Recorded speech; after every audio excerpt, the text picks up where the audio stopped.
ஸ்ரீ ஸ்ரீ பரமஹம்ச யோகானந்தர் ஆன்ம அனுபூதிக்கான பயணம், தினசரி வாழ்க்கையில் இறைவனை உணர்வதை பற்றிய சொற்பொழிவுகள் மற்றும் கட்டுரைகளின் தொகுப்பு, பாகம் 3.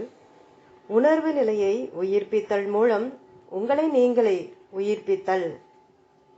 அநேகர் தாங்கள் விழித்திருப்பதாக நினைக்கின்றனர், ஆனால் அவர்கள் விழித்திருக்கவில்லை. பெரும்பாலும் அவர்கள் நடை பிணங்களே.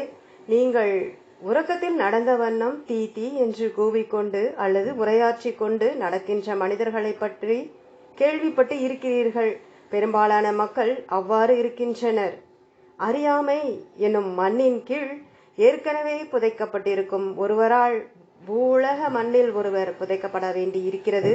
தங்களுடைய தவறான வாழ்க்கையின் கீழ் தம்மையே புதைத்து கொண்டிருப்பவர்களை உயிர்ப்பிக்க நீங்கள் அவர்களுக்கு உதவ வேண்டும்.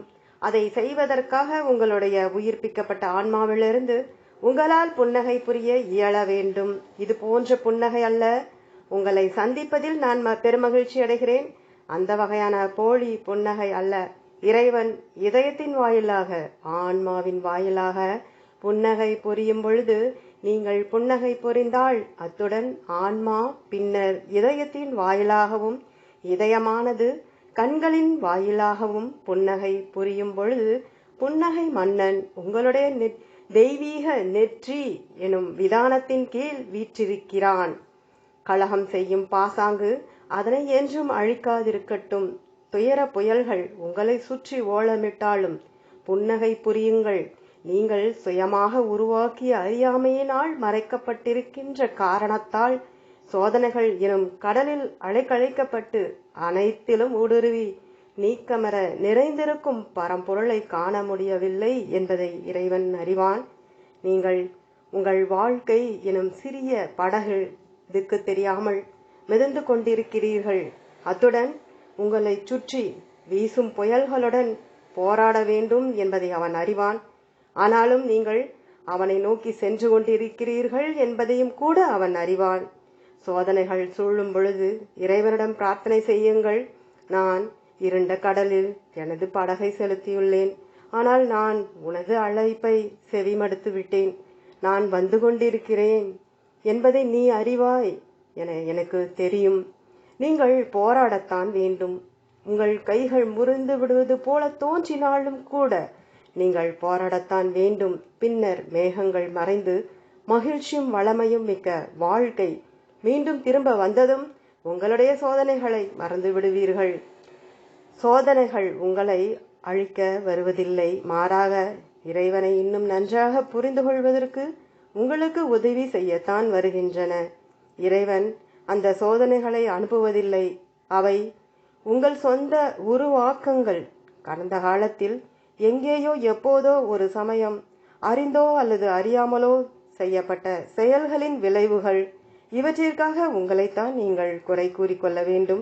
ஆனால் இதன் விளைவாக நீங்கள் தாழ்வு மனப்பான்மையை உருவாக்கி கொள்ள இடமளிக்காதீர்கள். உங்களுடைய சோதனைகளை வெல்வதற்காக நீங்கள் செய்ய வேண்டியதெல்லாம் ஆன்மீக அறியாமையின் சூழ்நிலையிலிருந்து உங்கள் உணர்வு நிலையை உயிர்ப்பிக்க வேண்டும். எப்பொழுதும் வலியுறுத்தி கூறுங்கள், தெய்வ தந்தையே, நீ என் உதவிக்கு வந்து கொண்டிருக்கிறாய் என்பதையும், அத்துடன் உன்னுடைய வெள்ளி பூச்சி இருண்ட மேகங்களை ஒளி வட்டமிட்டு இருப்பதை நான் காண்பேன் என்பதையும் நான் அறிவேன். இந்த கொந்தளிப்பான சோதனை கடலில் கப்பல் தகர்வுற்றது போன்ற என் எண்ணங்களின் துருவ நட்சத்திரம் நீயே. நீங்கள் எதை கண்டு அச்சமுறுகிறீர்கள்? நீங்கள் அமரத்துவம் வாய்ந்தவர். நீங்கள் நினைக்கின்றவாறு நீங்கள் ஓர் ஆணோ அல்லது பெண்ணோ அல்ல, மாறாக ஆனந்தமயமான நிரந்தரமான ஓர் ஆன்மா. உங்களுடைய அமரத்துவத்தை மனித பழக்க வழக்கங்களுடன் அடையாளப்படுத்தாதீர்கள். அவை உங்களுடைய பரம எதிரிகள். இயேசு மிக கடுமையாக சோதிக்கப்பட்ட பொழுதும், பிதாவே இவர்களை மன்னியும், தாங்கள் செய்வது இன்னதென்று அறியாதிருக்கிறார்களே என தனது அன்பை வெளிப்படுத்தி கூற முடிந்தது போல நீங்கள் கொடுமையான சோதனைகளுக்கு நடுவிலும் மற்றவர்களை மன்னிக்க முடிந்து, என் ஆன்மா உயிர்ப்பிக்கப்பட்டு விட்டது, நான் இறைவனின் குழந்தையாக இருப்பதால் எனது எல்லா சோதனைகளையும் விட வெல்வதற்கான எனது சக்தி மிகவும் உயர்ந்தது என கூறும் வல்லமை பெற வேண்டும். ஆன்மீக விதிமுறைகளை தீவிரமாக பயன்படுத்துவதன் மூலம் தங்களுடைய மனோசக்திகளை விருத்தி செய்து கொள்பவர்களே இறைவனை ஏற்பவர்கள்.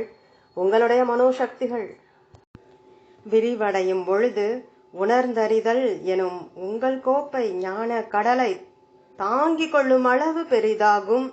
அப்பொழுது நீங்கள் உங்களை உயிர்ப்பித்துக் கொண்டு இருப்பீர்கள். ஓம் தொடரும்.